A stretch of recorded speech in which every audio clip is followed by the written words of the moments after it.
Welcome to the Great Detectives of Old Time Radio. From Boise, Idaho, this is your host, Adam Graham. If you have a comment, email it to me, box13@greatdetectives.net. Follow us on Twitter at Radio Detectives and become one of our friends on Facebook, facebook.com/Radio Detectives. A reminder, as you do make travel plans, remember JohnnyDollarAir.com. JohnnyDollarAir.com is a Priceline affiliate link, so you get all the benefits of going through Priceline.com.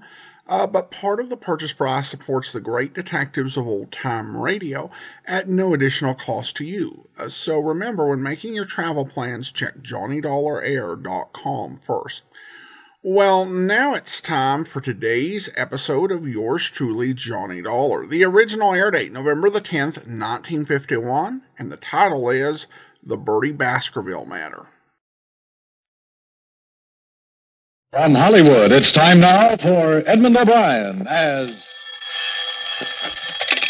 Johnny Dollar. Philip Martin, Johnny, I've got a job for you. Fine. What is it? Mr. Carl Baskerville is insured with us. I've heard the name. Retired, wealthy. That's the best way. His brother is the beneficiary. Baskerville called us a little while ago and said he wanted the money to go to a charity in case of his death. What made him change his mind? He thinks his brother's out to kill him. Oh, that's charming. What do you want me to do? He's insured for $500,000, Johnny. You just made me a bodyguard. At least until we found out how true Baskerville's story is. We did some checking. 6 years ago, he sent his brother William to prison for absconding with company funds.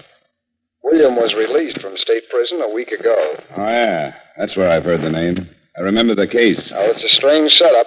Sends his brother to jail, names him as beneficiary. Wants it changed because he says his brother's going to kill him. Cain and Abel really started something, didn't they?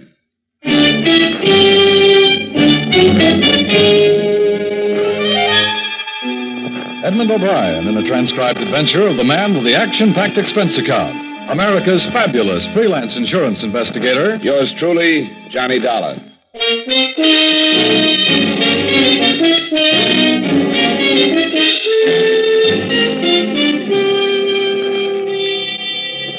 Expense account submitted by Special Investigator Johnny Dollar to Home Office, Columbia All Risk Insurance Company, Hartford, Connecticut. The following is an accounting of expenditures during my investigation of the Baskerville matter. Expense account item 13887, train fare and incidentals between Hartford and New York, after receiving from you the necessary information concerning Mr. Carl Baskerville. Expense account item 2750, cab fare between Grand Central and Baskerville's home on Long Island. The house was set back from the road, hidden by tall trees, and surrounded by several acres of well-kept lawns and gardens. I walked up the long gravel path to the front door and knocked. I lit a cigarette and waited. The afternoon sun was warm on the back of my neck, and the air smelled of wet grass and bright flowers. Yes? I turned around to see the biggest man since Goliath. He was close to 7 feet and must have weighed in at about 280. He was nice-looking and wearing a well-cut blue suit, probably made from the best part of a tent. Can I do something for you? Bend over. I'm getting a stiff neck. I'm Johnny Dollar. I'm here representing... Oh, yes, Columbia All Risk. They called and said you were on your way. Come in. I'm Mr. Baskerville's personal secretary. Mr. Baskerville is expecting you. The big man led the way through the big house, through the big French doors that opened on the big garden. Carl Baskerville was sitting in a chair, feeding the birds. He was reaching his late 50s with the sour look of a man that didn't want to. As he tossed the breadcrumbs out on the gravel walk, a big diamond on his little finger flashed in the sun. Mr. Baskerville. Oh, Collins. Who's that with you? The man from the insurance company. Pull up a chair and sit down, young man. Thanks. What's your name? Dollar, Johnny Dollar, Mr. Baskerville. Ah, it's your company called, eh? I'm just feeding the little birds. Here, Birdy. Birdy! I've been doing it some time now. Swell. What are you standing around for, Collins? I want to talk to Mr. Dollar in private. Oh, yes, sir. If you need me, I'll be in the study. I won't need you. Yes. How tall is he? 6 feet 9 inches. He's been with me for some time. I've been retired for 5 years, Mr. Dollar. I always wanted to spend my afternoons in the garden feeding the birds. I used to get up at 6 and go to work, have breakfast, and look out of that window right over there. I used to see the little birds. I always said that someday I'd spend my afternoons out here feeding the little fellow. I'm glad you made it. All right. Mr. Baskerville, I was sent here. I know why you were sent. Sit down. Mr. Dollar, I'm 57. I spent most of my life making money, making a success of myself. Success in terms of what you consider success. That's an interesting statement. How is it? Why'd you say that? How do you know what I consider the norm of success? Isn't money important to you? Sure, it has to be. How important? Very, but not all important. Yes. What else is important to you, Mr. Dollar? A lot of things. Don't be evasive. Tell me something. A philosophy. Oh, philosophy. What kind of a philosophy? Not taking people for granted. Oh, I see. Here, you feed the birds for a while. Go on. Makes you feel real good. Sure. Here, Birdy. Birdy. Oh, that's fine. Get a load of that one. He thinks he's a pheasant. Yes, he's a greedy one. He always does that. They're a lot like people, aren't they? I suppose you know about my brother, Mr. Dollar? William Baskerville worked for you 6 years ago. Supposedly took some company funds. Definitely took some. $100,000. Sent to state prison for 10 years. Was paroled last week after serving 6. You're insured with Columbia all risk for $500,000, and your brother is the beneficiary. That is correct. Now you want to change. That is again correct. Want to tell me some more about your brother? Oh, your company's worried. Is that it? $500,000 worth. I suppose you consider it strange I'd send my brother to prison, then make him my beneficiary. I guess strange is a good word.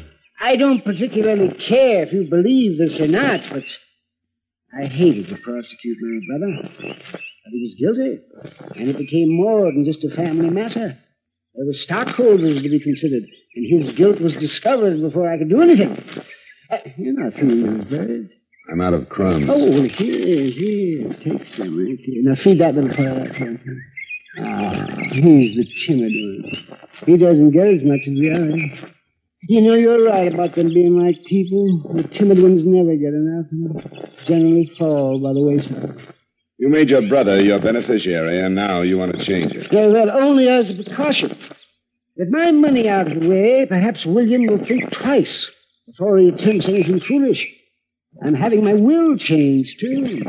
You see, I originally left my entire estate to William. What makes you think he might try? This letter.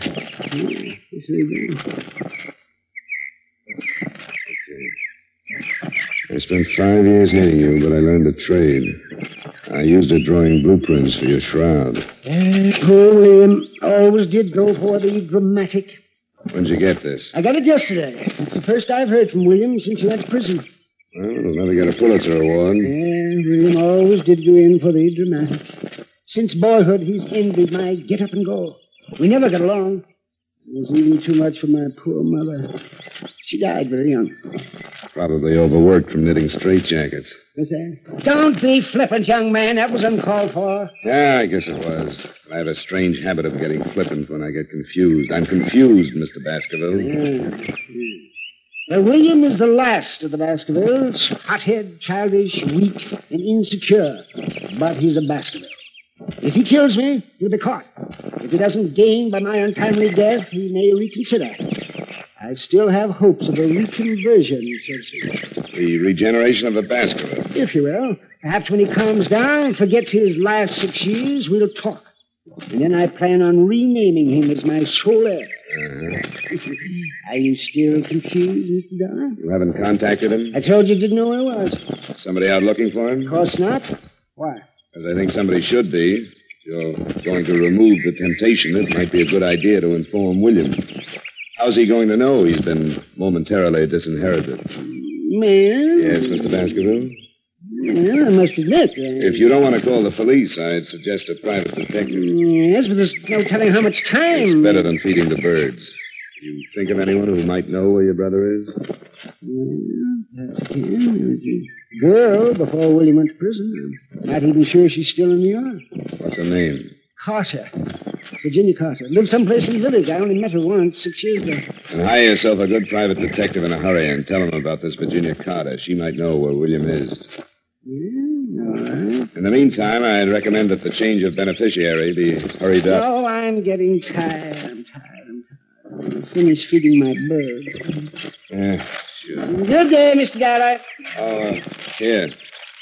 I had a few crumbs left over. Oh, well, thanks. Hey, Birdy. Birdy!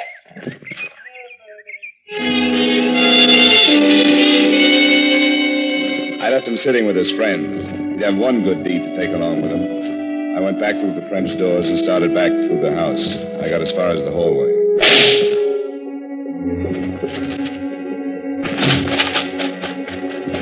It's Baskerville. Oh, swell. He was sitting in the chair with a bullet hole just over his heart. His head was resting on his chest, and he still held the breadcrumbs in his hand. He seemed to be smiling like he knew he was going to be able to feed the birds for a long time. Mr. Baskerville! Mr. Baskerville! Good Lord. Where were you? What? Where were you? In the library. I heard the shot. I saw William. Where? Over there at the far end of the garden. He had a gun. He turned and ran. Let's call homicide.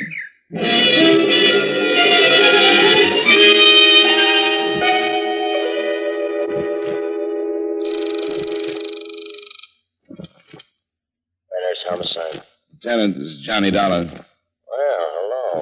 Haven't heard from you in a month. I've got a killing for you. Who? I'm out at the Baskerville estate. The Baskerville? He used to be Carl Baskerville. He was shot a few minutes ago in his garden. Oh, William did it. I saw William with a gun. What? Baskerville's secretary says he saw William Baskerville with a gun. The brother? The one who just got out of state? That's right. I'm here because Carl thought William was going to kill him. He showed me a letter. Holy... A letter? Get out here. I think I just made the mistake of my career. I shoved Collins aside and ran back out in the garden. Baskerville was still smiling, and things looked about the same. I went through his coat pockets and found what I was looking for. Nothing. The threatening letter from William was gone. I went back in the library faster than I'd come out. I remembered what Baskerville had said about a girl named Carter. I grabbed a phone book on a wild hunch and started looking up the Carters in Greenwich.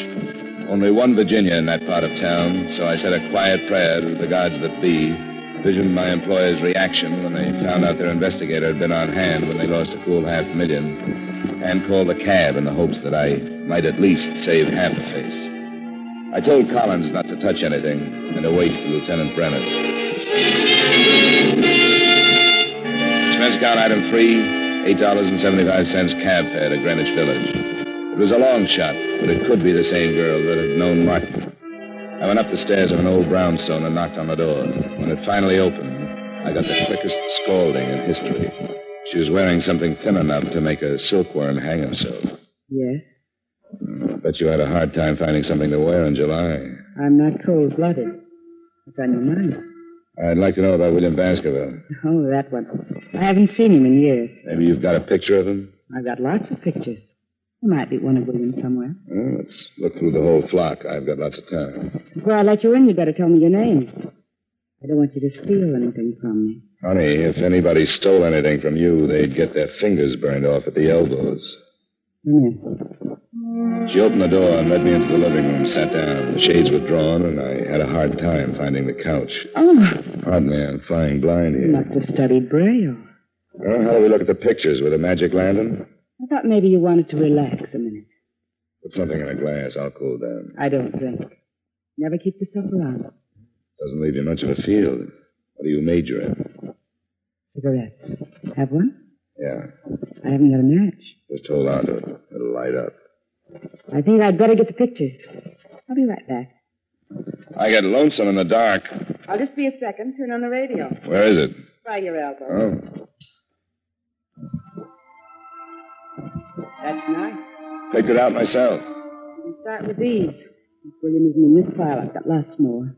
You're not in a hurry, are you? Not a bit. Good. This might run into overtime.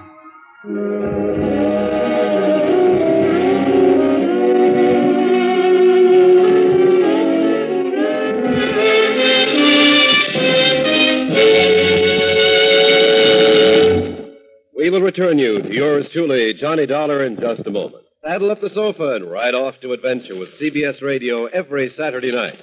That's when most of these same stations bring you the Gene Autry Show and Bill Boyd as Hopalong Cassidy. Rustlers don't stand a chance. Crooks of the range go down under fire when those two riders for justice, Gene Autry and Hopalong Cassidy, empty their holsters. Enjoy their latest adventures tonight on CBS Radio. Now with our star, Edmund O'Brien, we bring you the second act of yours truly, Johnny Dollar.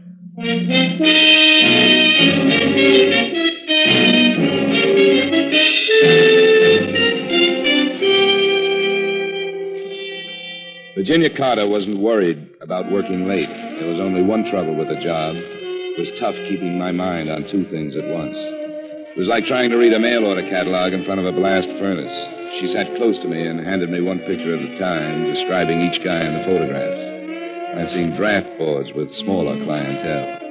Several times she stopped and looked at one of the pictures, smiled, and passed the guy to me. I was going to mention an old snapshot I had of myself when she tapped one of the collection with a polished fingernail. William Baskerville. Here he is. Figured to be sooner or later. How long ago was this taken? Well, I couldn't say exactly, but I'd guess about 6 years. You should keep a file. William was a nice guy. He had money. Showed me a good time. What else do you know about him? He has a brother with a checking account at Fort Knox. William have any unusual habits? A few. They wouldn't help you find him. Well... Oh, I remember something. He used to play the saxophone. Hobby? No, not exactly. He played around town with several small bands. He used to pick me up after work, and we'd go to a dive someplace, and he'd sit in. He loved it. He was a nut on jazz. You make money at it? I guess so. Before he went to work for his brother. I don't think his brother liked him playing the sax. Okay, honey, thanks. I'll stop around again sometime. Take a look at your parlor. I'll spin a nice soft web. All right if I take William with me? Not if you bring a picture back to yourself. Maybe I'll just bring a camera. You can take it yourself. Good. That's why I keep the room so dark. I hated to leave, but my hair was already curly enough. She had given me one lead. William was a musician of sorts, and sometimes he made money at it. I started across the street to catch another cab, and I was halfway there when I heard the car. It was an old trick. You drive by fast, open your door, and if anyone is in the way, he winds up with a face full of automobile. I ducked in a hurry.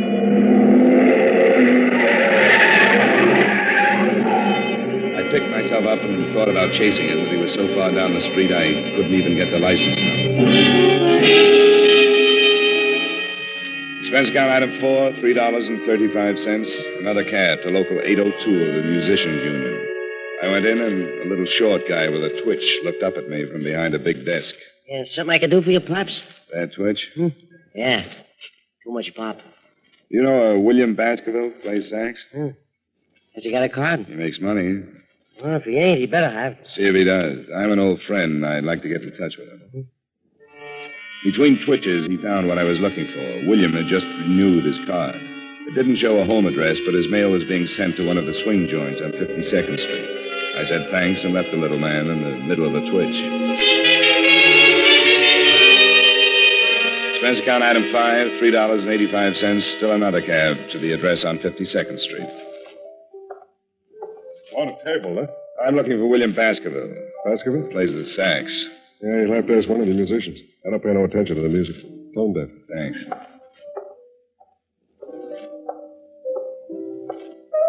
Can I bother you for a minute? No, but you can talk to me. Move and lean on the piano. Know William Baskerville? Sure. He blows here. Where is he? He's off tonight. He got a phone call and took off.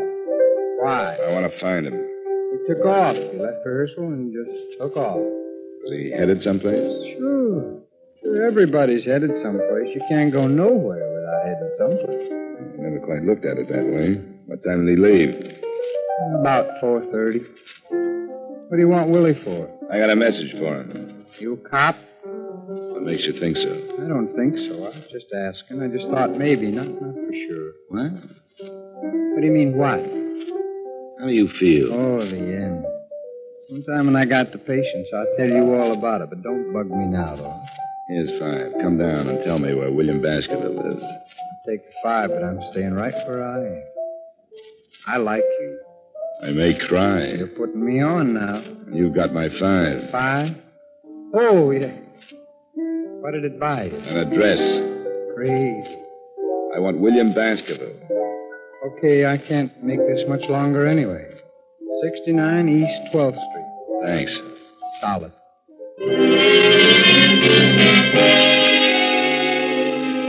Expense account item 6, cab number 4, 75 cents to the home of Brother Baskerville. I climbed the stairs of a beat-up building and stopped at a door on the 3rd floor. According to the landlord, Brother Baskerville's room was on the other side. I tried my knuckles again and put my ear to the door. I couldn't figure it out at first. It was a strange sound, the light scraping like a rope over wood. I tried the door. I'd been right on both counts. It was rope and it was rubbing on wood. Because Brother Baskerville was making the sound effects, but he was doing it the hard way. He was on one end of the rope, hanging by his neck. He was turning slowly like a weather vane in a soft breeze. A chair was tipped over at his feet, and there was a phone on a table. I crossed to it and was about to call Lieutenant Brenner's when I looked at the dead man again, and my stomach jumped up and kicked my mind into high gear. I walked back to him and picked up the chair. What I saw threw the suicide theory right out of the window.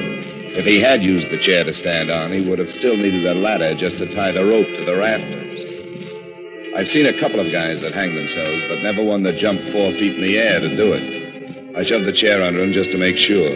He cleared it by a good foot.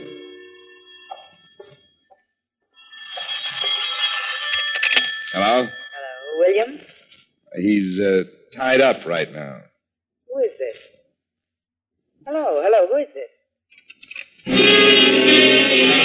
Sometimes you get lucky. A guy would have to be congenitally deaf to Miss Virginia Carter's lovely voice. She'd been lying when she told me she didn't know where William lived, and I just have a natural aversion to lying women, especially when they're mixed up in a murder. You guessed it. Expense account item 7, cab fare, $1.55 back to Greenwich in Virginia Carter's darkroom.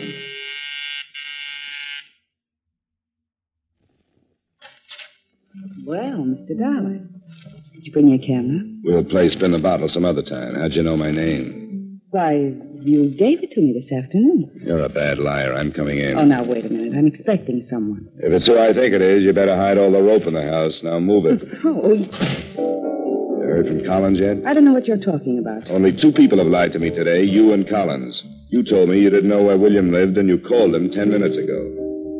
Collins said he saw William standing in the garden with a gun, and a musician told me William didn't leave rehearsal until 4:30. I didn't leave the Baskerville home until 4. Get out of here. I don't know anybody named Collins. Okay, but Collins just killed William Baskerville. Oh, yes. He strangled him first and then stood on a chair and hung the body to a rafter.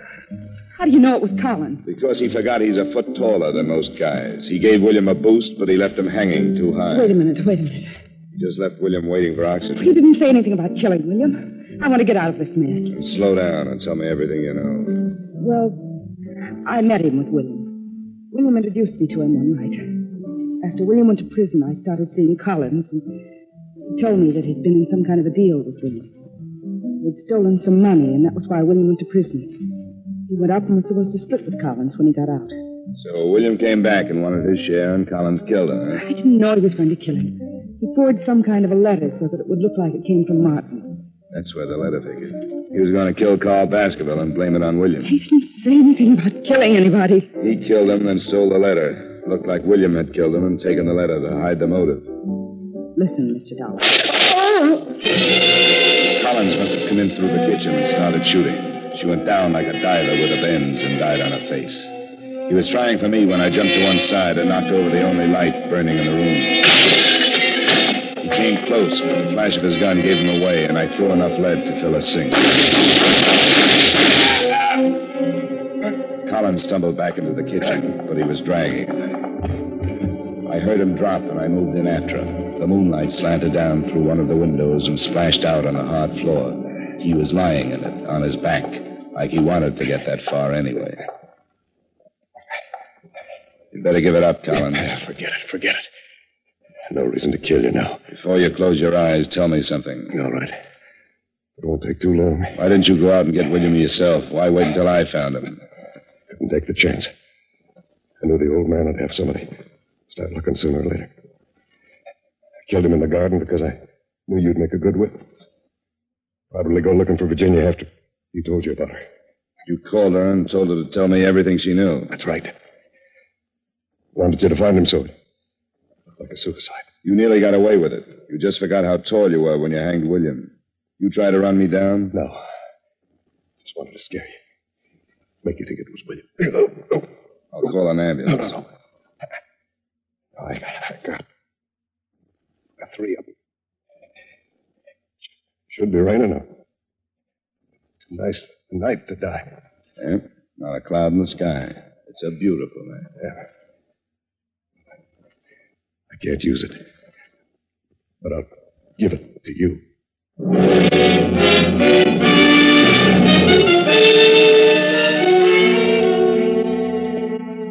I called Brenner's, and he came over with his boys and cleaned it up. Virginia, the girl with the rogues gallery, was dead, and Collins wasn't long catching up. It was pretty simple. Collins and young Baskerville had taken $100,000 from the brothers' company, and William was caught. He did 6 years, knowing that when he got out, there would be $50,000 waiting. In the meantime, Collins had his girl, and enough time to think that $100,000 was better if it wasn't split in the middle. Collins framed William with a letter and then started killing.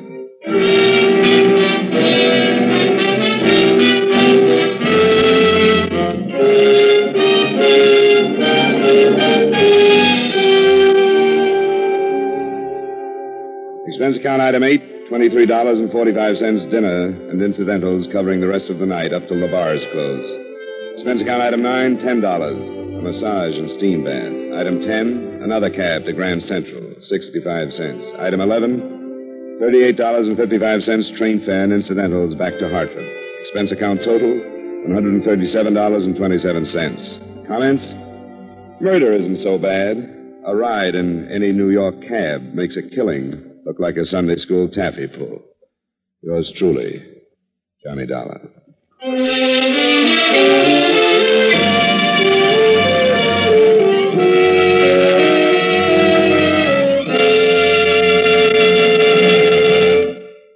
Yours truly, Johnny Dollar, stars Edmund O'Brien in the title role and was written by Blake Edwards with music by Wilbur Hatch. Edmund O'Brien can soon be seen starring in the Paramount Pictures Technicolor production, Silver City. Featured in tonight's cast were Stacey Harris, Bill Boucher, Howard McNear, Sidney Miller, and Virginia Gregg. Yours truly, Johnny Dollar, is transcribed in Hollywood by Jaime Del Valle.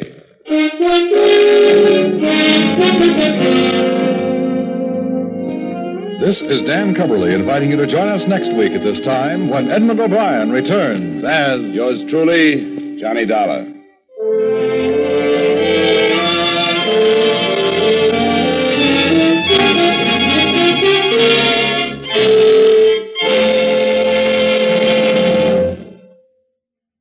This is Edmund O'Brien again. I'd like to speak to you for a moment about one of the most important duties of American citizens. Today, every American has an opportunity to share in our common defense effort. And right now, this opportunity has become a duty for all of us. The armed forces of the United States need blood, our blood. The Korean campaign has gravely depleted the supply on hand, and this must be replenished if we are to afford our servicemen the protection they are giving us. No matter what your age, sex, or station in life, you can contribute to American defense by donating a pint of your blood to the men of your Army, Navy, Air Force, or Marines. Call your local blood donor center or Red Cross chapter today for an appointment. Remember, your donation of blood may save the life of a wounded serviceman. Give your blood today to save a life tomorrow.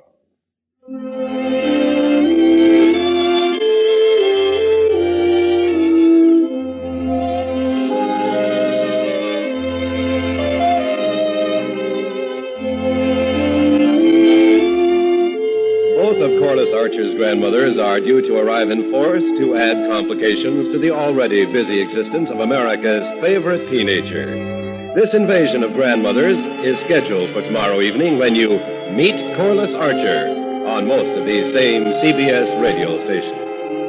Listen for the family fun with Corliss and all her friends tomorrow night.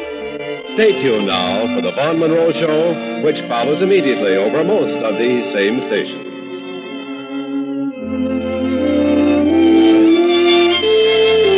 And remember, True Actions fans, never miss a case with Gangbusters Saturday night on the CBS Radio Network.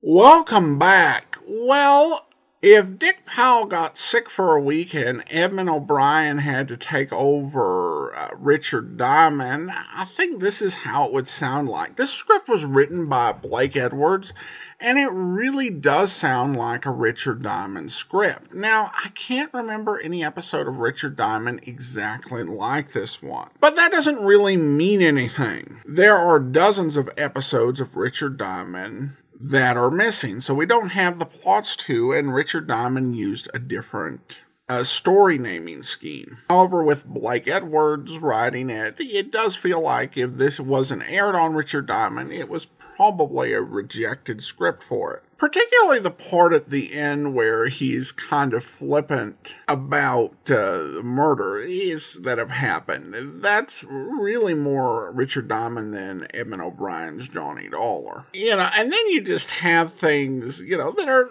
typically the sort of over-the-top things you get, like the description of her essentially book of photos of boyfriends. And the way he describes it, it sounds like you might have better luck finding a criminal that Nick Carter met a few years back than trying to get through her book. I also have to admit that the idea of forgetting that you're 6'9", it doesn't seem like something that you would forget. Maybe if you're average height and you were trying to hang a short guy, I could see forgetting the height. But when you're that big, nobody ever lets you forget it. But the most interesting part for me was hearing Howard McNear, and we've heard Howard McNear a few times in these episodes of Johnny Dollar in recent weeks, but this is the first time we heard him in the type of character he would play when you get into the Bob Bailey era, when he, was cast as these recurring, wealthy, eccentric people like Alvin Cartwright. And it was a shame that Birdy Baskerville got killed off after just one scene. You can definitely see why Jack Johnstone gave McNear these recurring characters, because he's just so fun in these sort of roles. Well, listener comments and feedback now, and we've got some comments on the app, particularly the Android iteration, which is available on the Amazon App Store. Steve writes, I forgot how good old-time radio was. When I was a young boy, the local radio station turned to OTR for 1 a.m. every night. As a child, I'd quietly wake up and listen. That was 50 years ago. I thought those days were lost until a few years ago. Thanks. Well, thanks so much, Steve. Glad to recapture that and to be able to offer you old-time radio at any time, even if you want to listen at a reasonable hour. So many of those stations, even if you do have some of those surviving old-time radio syndicated programs that are still out there on a few stations. You have to really either stay up late or get up early. So that's one of the great things about the internet. But thanks so much for sharing that memory. And then R.W. Soto writes, "It makes your imagination work." And love old-time radio. Well, thanks so much. Appreciate you taking the time to leave the review. And I should get over to the Apple App Store one of those days and see if we've had any recent reviews over there. Now I want to go ahead and thank our Patreon supporter of the day. Thank you so much to Chad. Chad's been one of our Patreon supporters since September 2017, currently supporting us at the rookie level of $2 or more per month. Thanks so much for your support, Chad. And that will actually do it for today. I do want to encourage you, if you are listening to this later on YouTube, be sure and subscribe to the channel and click the bell.